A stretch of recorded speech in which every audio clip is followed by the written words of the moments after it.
Nous avons entendu, dans le cadre d'une conférence de presse, où 4 membres du gouvernement ont tenté de répondre par avance à nos arguments, qu'il fallait qu'un État se saisisse de la Cour pénale internationale. C'est faux. Toute personne, au titre de l'article 15, peut transmettre des éléments à la Cour pénale internationale et au bureau du procureur pour qu'il s'en saisisse. Mais nous prenons les mots du ministre des Forces de la Défense.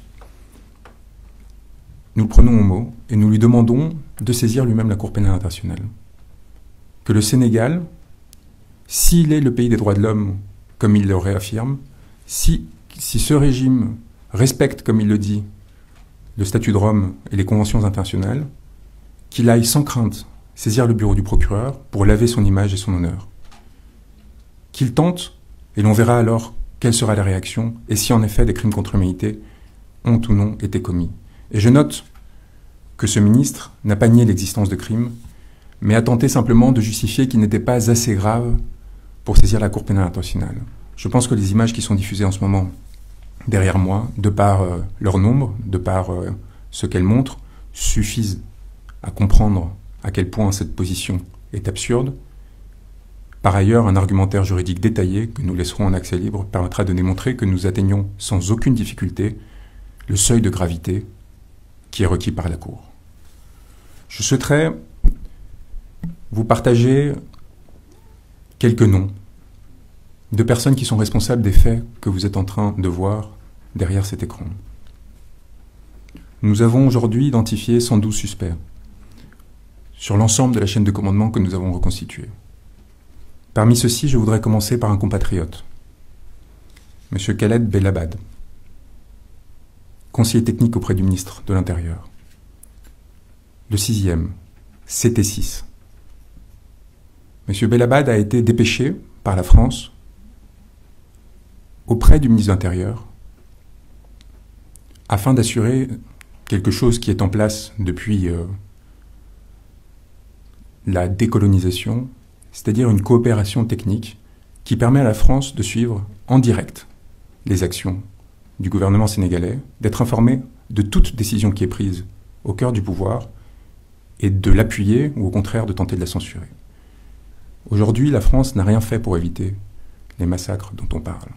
La France a continué à fournir des armes, la France a continué à soutenir le régime, la France, aujourd'hui, accueille Macky Sall sans avoir fait une déclaration condamnant les violences en question. M. Belabad a suivi au quotidien les organisations les réunions qui organisaient ces violences au sein du cabinet du ministre de l'Intérieur et les a rapportées à son ministère de tutelle, le ministère de l'Intérieur français et aux autorités françaises. Il est donc complice de crimes contre l'humanité.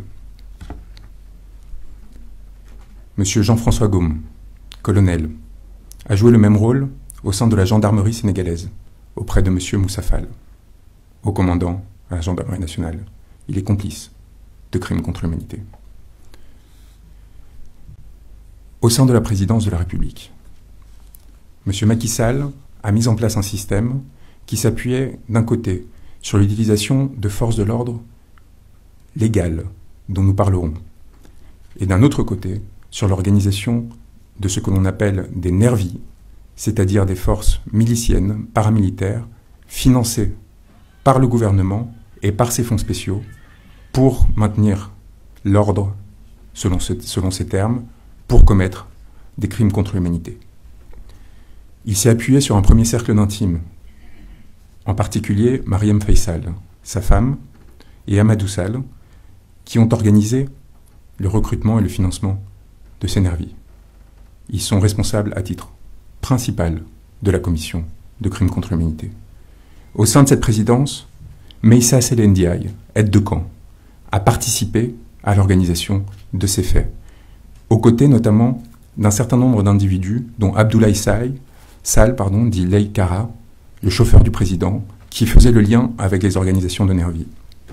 Autour de la présidence, des éléments extérieurs sur lesquels nous reviendrons, dont un certain Farban Ngom, griot, ont joué un rôle extérieur qui consistait à créer des fiefs, à eux-mêmes constituer des groupes paramilitaires, à les armer, de façon à s'assurer que des crimes contre l'humanité soient commis.